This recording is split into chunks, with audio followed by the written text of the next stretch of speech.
ሰላም ውድ የሃሁ ኢቡክስ ቤተሰቦች፣ ዛሬ ያንጋፋው ደራሲ አሌክስ አብርሃም አጫጭር ልቦለድ ስብስብ የሆነውን ከዕለታት ግማሽ ቀን የተሰኘው መጽሐፍ በትረካ መልክ አቅርበንሎታል።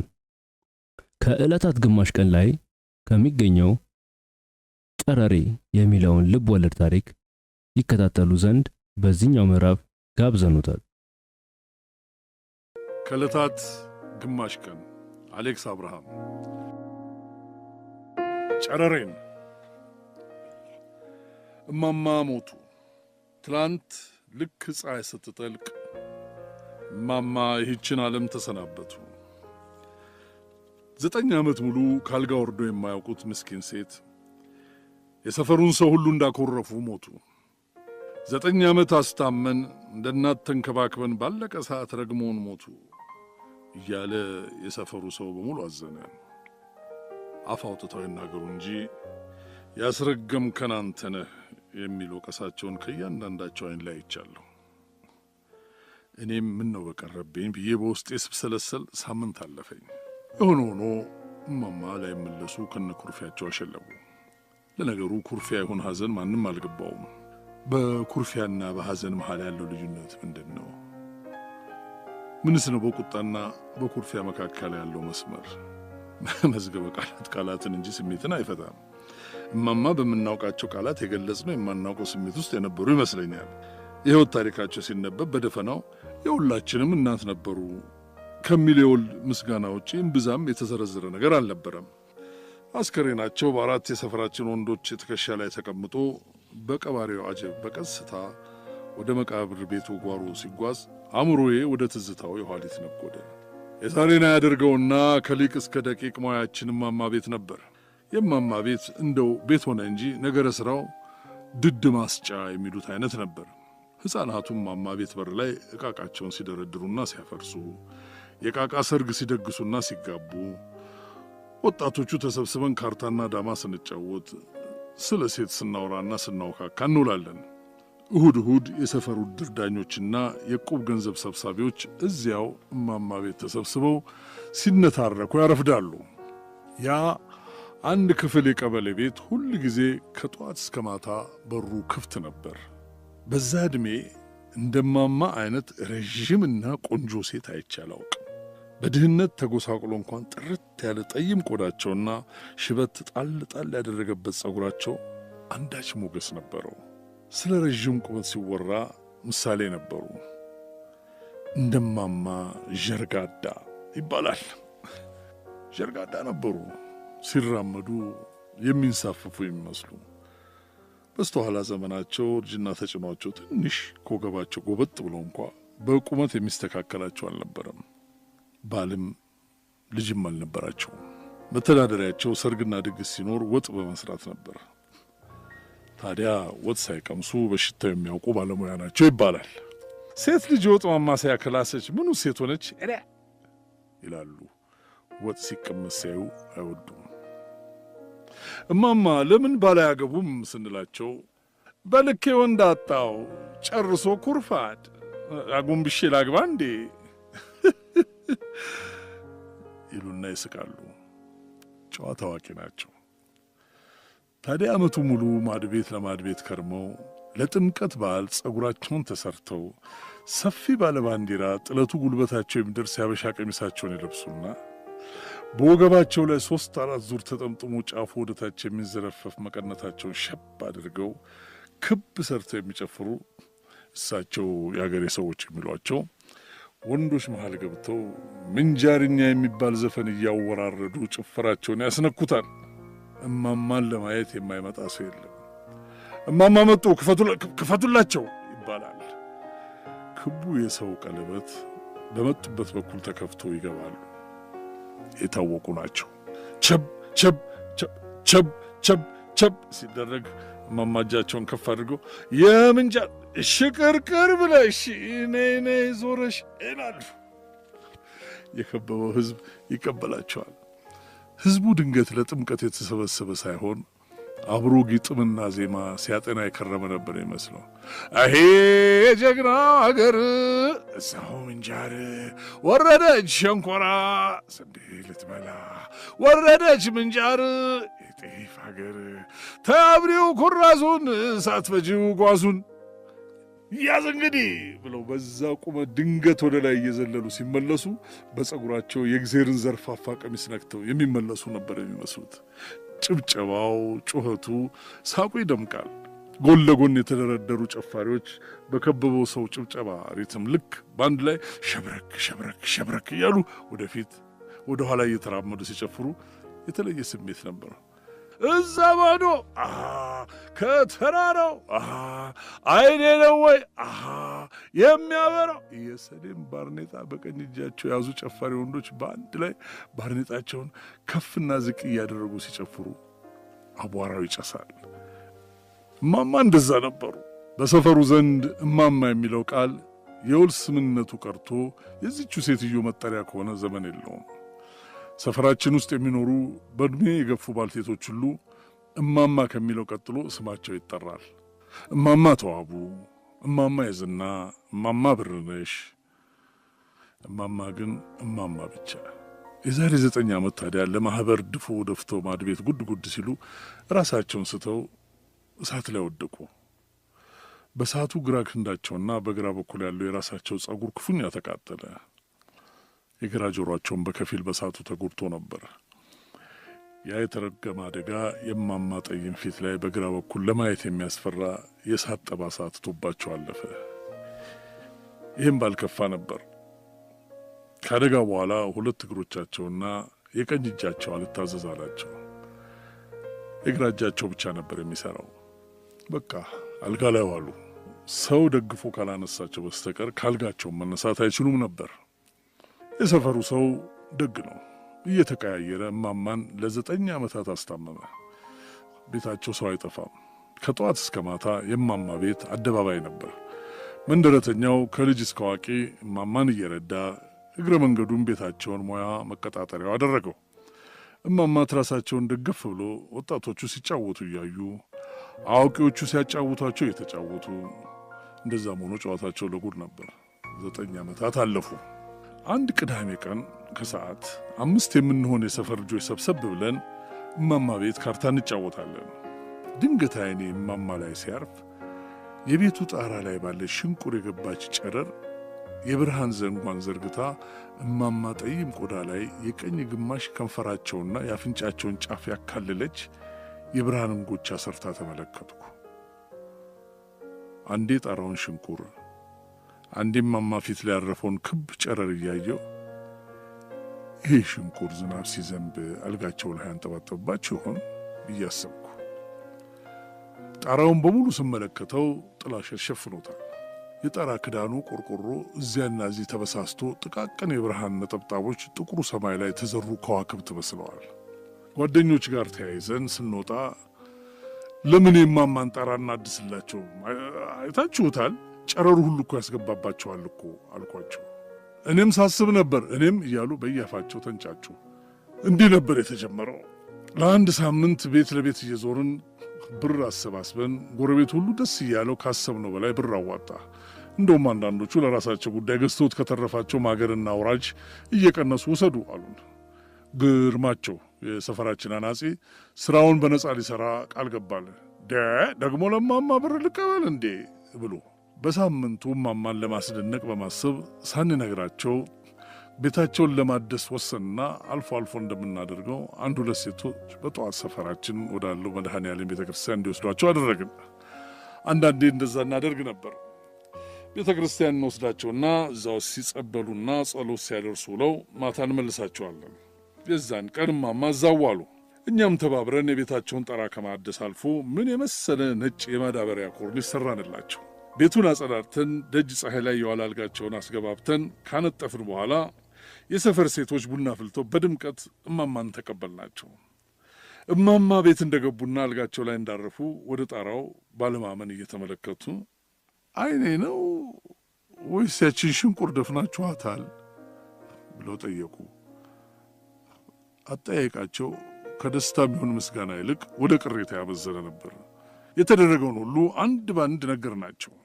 በጥሞና ሳዳምጡን ቆዩና አይናቸውን ነጩ ኮርኒስ ላይ ሲያንከራትቱ ቆይተው ፊታቸው ቅጭም እንዳለ ደህና አሉ። ከዚች ቃል ውጪ ምንም አልተናገሩ። በዛው እንቅልፍ ወሰዳቸው። መቼም ሰው የፈለገ ለነፍሱ ቢሰራ ለበጎ ስራው ምስጋና መሻቱ አይቀርምና በዚህ የማማ ዝምታ ቅሬታ ተሰምቶ ነበር። ጓደኞችም እንደዛው። በቀጣዩ ቀን ጠዋት አንድ የሰፈራችን ልጅ ሲሮጥ ቤት መጣና እማማ እያለቀሱ የሰፈሩ ሰው ሁሉ ተሰብስቦ እያባበላቸው ነው አለ። ምን ነው አመማቸው እንዴ? እኔ እንጃ ለምን የጣራውን ሽንቁር ደፈናችሁብኝ ብለው ነው አሉ። ደነገጥኩ። ምን ከምሬ ነው አልኩት። የቀለደ መስሎኝ ነበር። ከምሬ ነው እንደዛ አሉ እየተባለ ነው። ተያይዘን እማማ ቤት ስንደርስ የሰፈሩ ሰው ቤቱ ሞልቶ እማማ ይጮኻሉ። እራገማለሁ። አዎ ተራግሜ ነው የምሞተው። ጨረሬን የነበረችበት መልሱ። ሕግ ታውቁ እንደው በሕግ ፈጣሪን ትፈሩ እንደው በፈጠራችሁ ብያለሁ። ጨረሬን መልሱ አለዛ እራገማለሁ። አዎ ተራግሜ ነው የምሞተው። እንዲሁ ተገንሽ የሚል እንዳይመስላችሁ። ከነዘር ማንዘራችሁ የሚያጠፋ እርግማን ተራግሜ ነው የምሞተው። ጨረሬን የነበረችበት መልሱ። አነጋገራቸው ሁሉ የሚያስፈራራ ነበር።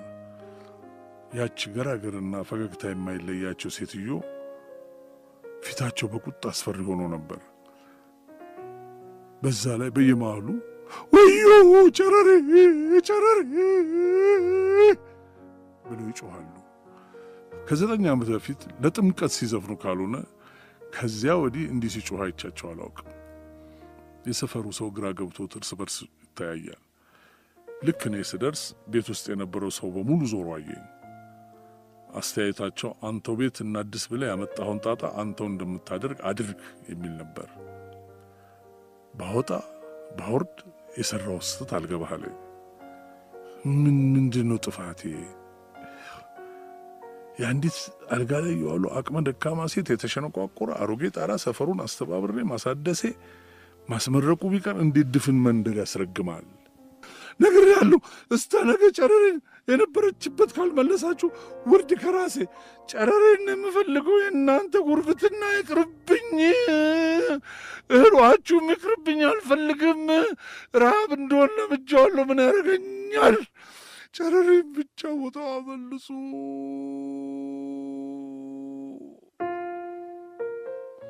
የሰፈር ልጆች ጋር ተጠቃቅሰን ወጣንና ምን እንደምናደርግ መመካከር ጀመርን። ነገሩ እንግዳ ስለሆነብን አንዳንዶቹ ትንሽ አእምሯቸው ተቃውሶ ይሆናል ጠበል እንውሰዳቸው አሉ። አንዳንዶቹ ደግሞ እስቲ ተኙና ነገ ጠዋት ምናልባት ይረሱት ይሆናል አሉ። ወደ እማማ ቤት ስንመለስ ጮሆ እንቅልፍ ሸለብ አድርጓቸው ነበር። በቀጣዩ ቀን እማማ የወሰዱላቸውን ቁርስ አልበላም አሉ። እናቴ ቢጨንቃት በምሬት የማትገባበት የሌለ ልጅ ምን አለ አርፈህ ብትቀመጥ ብላኝ ቤታቸው ሄደች። ፊታቸውን አዞሩባት። ይህን ነገር ስሰማ የምወዳቸውን ያህል በእማማ ተበሳጨው። ቀጥ ብዬ አናጺው ግርማቸው ቤት ሄድኩ። ከቤት ሊወጣ ሲል ነበር የደረስኩት። ገና ሲያየኝ እየሳቀ ደግሞ የማንም ቤት ስራ ልትለኝ ነው አለ። ኧረ እባክህ ግራ የገባው ነገር ገጥሞናል። ምን ነው ቤት ሰላም አይደሉም እንዴ? አይ ቤት አይደለም ብዬ የሆነውን ሁሉ ነገርኩት። እንዲሁ ሽንቁር መደፈኑ ደስ እንዳላላቸው ሲያዳምጠኝ ቆይቶ ሳቅ ፍርስ አለ። ኧረ አያስቅም ግርማቸው። ሴትየዋ እኮ እራገማለሁ እያሉ ነው። እራገማለሁ? ጉርማቸው በጉድ የወጣው ያንን ሰኔን የመሰለ ጣሪያ ጥቀርሻውን አራግፈን ባደስና የምትረግመን እና ምን ይሆን አሁን ብሎ በእማማ ተቆጣ። ምናልባት ድፍንፍን ሲል ጨልሞባቸው ከሆነ የሆነ ሽንቁር ነገር ብትሰራላቸው። ምን አሻኝ? ውይ ና እንሂድ፣ ወንፊት ነው የማስመስልላት ብሎ ወደ ቤቱ ገባና የአናጺ ዕቃውን ይዞ ተመለሰ። 20 ዓመት አናጺ ሆኜ ስሰራ ጣራዬን ብሳልኝ ብሎ የመጣ ሰው ገጥሞኝም አያውቅ። እያለ ነበር በግርምት። እማማ ቤት ስንደርስ ትክ ብለው አዩኝና አብርሃም አንተ ነህ አሉ ያስደፈንከው አሉኝ። ወቀሳቸው ያስፈራራ ነበር። ድንገት ሄጄ አልጋቸው ስር ተንበረከኩና እጃቸውን በሁለት እጄ ያስኳቸው። መዳፎቻቸው ክፉኛ ይቀዘቅዙ ነበር። እማማ ይቅርታ አድርጉልኝ፣ እኔ ክረምት ሲመጣ አልጋውት ላይ ዝናብ እንዳያፈስ አስቤ ነው። አሁን ግርማቸውን ጠርቸዋለሁ፣ መልሶ እንደነበረ ይበሳሳልዎታል አልኳቸው። እማማ ድንገት እንደ ትንታ ቡፍ ብሎ ሳቁና ትከሻቸው እየተንቀጠቀጠና እያሳሉ ከትከት ብሎ ሳቁ። በውስጤ እኚህ ሴትዮ አእምሯቸው ተናግቷል በቃ ብዬ አሰብኩ። አይ አብርሃም ልታስበሳናት ይዘመጣ። ምን ላድርግ ተጨነቅኩ እኮ እማማ። እንግዲህ ነው ተወሱኑ ስራ ታስመጣ ግድል አሉ። ግርማቸው ተሰናብቶ ከሄደ በኋላ አንዲት ዱካ አስቤ እማማ አልጋ አጠገብ ቁጭ አልኩ። እማማ በጀርባቸው እንደተኙ ወደ ኮርኔሱ አፍትተው ዝም ብለዋል። ዝምታው ያስፈራ ነበር። ምን እንደምል ምን እንደማደርግ ግራ ገብቶኝ እጄን ሳፍተለትል ድንገት ከሩቅ የሚሰማ በሚመስል ድምፅ ያቺ ጨረር ብለው ጀመሩ። ያቺ ቀጭን ጨረር ጌታ የተቀበረበት መቃብር ውስጥ እንደተከሰቱት መላእክት ለእኔ የምስራች ነበረች። መቼስ ያየህ እንደሆነ አባቴ ክፉ ነበሩ። የክፉ ክፉ ክፉ ክፉ ነጋ ጠባ እናታችንን መቀጥቀጥ ነው፣ መስከር ነው፣ የትም ከርሞ መምጣት ነው። እንዲሁ በየመጠጥ ቤቱ ሲጣሉ በሚወዱት የመጠጥ ቤት አምባጓሮ ሞቱ። በኋላ እናታችን እርሻውም ሀሳቡም ብቻውን አልሆን ሲላት አንዱን ከወደ ቆላ የመጣ ባለጌ ሰው ነው ብላ ገባች። መቼስ ለመከራ ሲፈጥር አይለቅህ። የባሰ ነውረኛ ሆኖ ቁጭ አለ። ገና አንድ ፍሬ ልጅ ያችን የዘውዲቱን ልጅ ባክል ነው። ሰው ዞር ካለ ሳልፍም ሳገድም መጎንተል ነው። ጭራሽ አንድ ቀን የላሞቹ በረት ስገባ ተከትሎ አነቀኝ። የለበስኳትን ጥብቆዬን ሊያወልቅ ሲታገል ብዬ ስጮህበት እዛው እበቱ ላይ አንከባሉኝ ወጥቶ ሄደ። በገዛ ቤት የፈራው የእናቴን ቀሚስ የሙጥኝ ብዬ በሄደችበት መከተሉና እሷ ሰው አግኝታ ሙታ ሂጂ አባትሽ ጋር ተጫዋች ትለኛለች። በኋላ በሰበብ አስባቡ መግረፍ ሆነ ስራው። መግረፍ ያመታቱ አጨካከሉ ደግሞ ተዋታንሳው። የላሞቹ በረት የገባሁ እንደሆን ተከትሎ ከተፍ ነው። ወደ ጓሮ ለሽንት ዞር ያልኩ እንደሆን እንደ ጥላ መከተል ነው። እንደው ነፍሴ ተጨነቀች። እናቴን አልነገር እንዲህ እንዳሁኑ ዘመን ልጅን ማን ይሰማል? ገና ዘልዬ ሳልጠግብ ኑሬ ካሁን መጣብኝ፣ አነቀኝ፣ ጭንቀት ሆነ። ገጠር ሽጉታውም ክፉኙም አያጣንም መቼ። አሞኝ ጋደም ያልኩ እንደሆን እናቴ ወጣ ካለች አትይዥብኝ ለቅሶ ነው። ለቅሶ እየተንቀጠቀጥኩ ተከትያት ደጅ ለደጅ ነው። ከመድኃኔዓለምና ከሷ ሌላ ማናለኝ? ታናናሽ እህቶቼና የሰፈሩ ውሪ ሁሉ ፈሬ ናት፣ ከእናቷ ቀሚስ ስር አትወጣም እያሉ መሳቂያ መዘበቻ አረጉኝ። ሲያመጣው ልክ የለው። ይህን ሆንኩ ሳትል እናታችን በ3 ቀን በሽታ ሞተችብን። ከሟሟታም በላይ ነፍሴ መግቢያዋ መደበቂያዋ ጨነቃት። እንዲና ይመስል እናቴ ልጅ ሐዘንተኛው እንኳን እግሩ ከቤት ሳይወጣ ቋንጣ እንዳየሽ ድመት አይኑ እኔ ላይ ነው። ሐዘኑም ምኑም ሲያበቃ ጎረቤት ቤት እየሄድኩ ብደበቅ አንጠልጥለው እያመጡ ቤቴ እንዲቹ እንቅልፍ ባይኔ ሳይዞር አድርና ቀን ወደ እርሻ ሲሄድልኝ ቢመለስ እንኳን ተኝቼ እንዳገኘኝ እየፈራው ከዚህ እንደ ጋሻ ለሙ ቤት የሚሆን ማሳው ውስጥ የተሰራ የእህል መክተቻ ጎተራ አለ። አርጅቶ እህል አይዝም፣ እንዲሁ ቁሟል። ትልቅ ነው። ያየህ እንደሆነ ክዳኑን ገርበብ አድርጌ ገባና መልሼ ከድኜው እዛ ተኛለሁ። 10 ጊዜ እየመጣ ወንድሞቼን የት ሄደች ሲል ይሰማኛል። እንጃ ይሉታል። እየዛተ ይመለሳል። ድምጤን አጥፍቼ ዝም። ታዲያ በዛ ጨለማ የጭቃ ጎተራ ውስጥ አፍኜ ለገመድ ማስገቢያ በተበሳው የጎተራው ሽንቁር በኩል የምትገባ ጨረር ነበረች። ከሰማያ ጀምሮ የተደበቁበት ጎተራ ድረስ ልትፈልገኝ የመጣች የእናቴ ነፍስ ነው የምትመስለኝ። ጨረሯ ፊቴ ላይ ስታርፍ እምባዬን የምታብስልኝ የእግዚአብሔር ጣት በእጆቼ ስጫወትበት እንደ ሰው በሹክሹክታ ሳወጋ ትውላለሁ። ፀሐይ ስትጠልቅ ጨረሯ ስትጠፋ ያ ክፉ ሰውዬ አረቄውን ተግቶ እየደነፋ ይመጣል። ጨረሯ ማታ የምትጠፋው ያንን ክፉ ሸሽታ ይመስለኝ ነበር። ማንም ሳይን ከጎተራ ይወጣና እየተንቀጠቀጥኩ ገብቼ አንዱ ጥግ ኩርምት ብዬ ካሁን አሁን መጣብኝ እያልኩ እንዳፈጠጥኩ አነጋለሁ። ነገም ያው ነው። ያው ቶሎ ነግቶልኝ ለወንድምና እህቶች የሚቀምሱትን ቂጣም ሆነ ንፍሮ አሰናድቼ እኔም ሽምብራ ብጤ ቆልቼ ቋጥርና ማንም ሳይኝ ወደዛ አሮጌ ጎተራ ገብቼ ሽምብራዬን እየቆረጠምኩ እዛ ጨረር ጋር አብሶቴን በልጅ ነፍሴ እያንሾካሸኩ እላለሁ። ጨለማ ለኔ ጭንቀት ነው። ጀንበር ዞር ካለች ነፍሴ ትጨነቃለች። እማማ ዝም ብለው ቆዩ። ረጅም ዝምታ። ታዲያ አንድ ሌሊት እዛችሁ ጎጆ ጥግ ኩርምት እንዳልኩ ኮቴ ሰማሁ። እሱስ በጨለማው ሊያንቀኝ እያደባ ኖሯል። እንደው እንደ ፌንጣ ዘልዬ በጨለማው እንዴትም እንደከፈትኩት እንጃ በሩን በረገድኩና ልወጣ ስል ጥብቅ ወይም ቢያንቀኝ ተተርትሮ እጁ ላይ ቀረ። ምናምን ሳልደርብ መለመላዬን በደረቅ ሌሊት ወታዬን እያቀለጥኩ በረርኩ ወደ ጎተራዬ ዘልዬ ገብቼ ድምፄን አጠፋሁ። ምሽት ጨለማውን ያየሁ እንደሆነ አይን ቢወጉ አይታይም።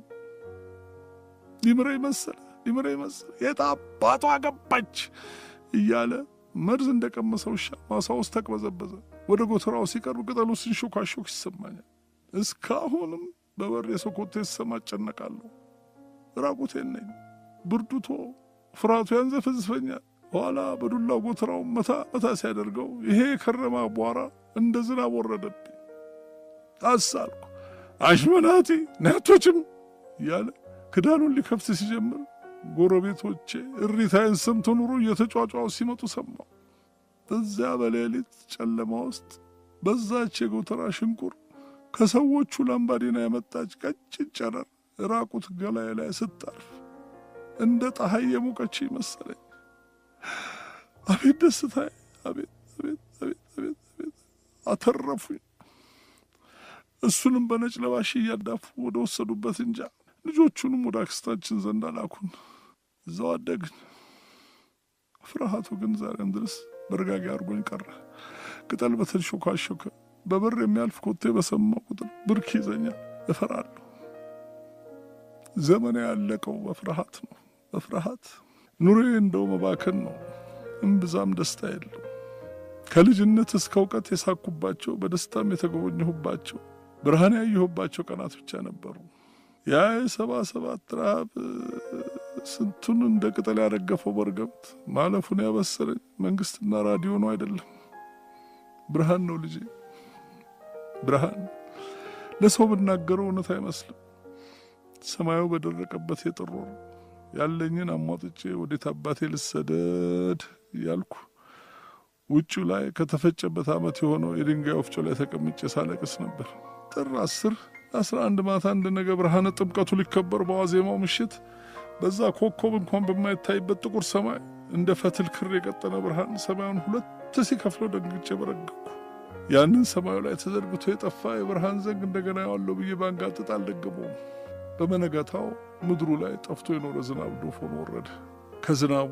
ዝናቡ ካበቀለው ቡቃያ ይልቅ ያ የብርሃን ጸዳል አይኔ ላይ ዛሬም አለ። ጥምቀት በመጣ ቁጥር ሰማዩ በብርሃን የተሞላ ይመስለኛል። የህይወቴን ትንሽ የምስራች እንደ አቅሜ ልዘክር አልጋ እስኪይዝ ለጥምቀት ቀርቼ አላውቅም ነበር። ባለም እንዳወሬ እያስፈራኝ ሲሸሽ ዘርም ሳላፈራ ኖርኩ። አልከፋኝም። ቤቴን የምትሞላ ያቺ ጨረር የእግዚአብሔር እጅ ነበረች፣ የእግዚአብሔር ጣት። እዚህ ቤት ስንት ዓመቴ? ወደ 20 ዓመት ኖርኩ። ማስተገናቀቶ የመሰለህ ልጄ 9 ዓመት ሙሉ አልጋ ላይ ስውል የምትዳሰሰኝ የእግዚአብሔር ጣት እንዳትታጠፍ ብዬ እቺ ጨረሬን ወሰዳችኋት። ጨለማው እየቀረበ ነው። የሰው እጅ በሰራት ብርሃን የማይገፈፍ ጨለማ እየመጣ ነው። ታውቆኛል። ከእንግዲህ ብርሃን የለም። ተላመጂው ሲለኝ ነው መቃብሬን እንቅልፍ ሸለብ አደረጋቸው። ብርድ ልብሳቸውን ደርቤላቸው ወደ ቤት ያዘገምኩ። ከዛ ቀን በኋላ ማማ ማንንም አላናገሩም። በሳምንቱ ትላንት ልክ ፀሐይ ስትጠልቅ ማማ እችን ዓለም በሞት ተሰናበቱ።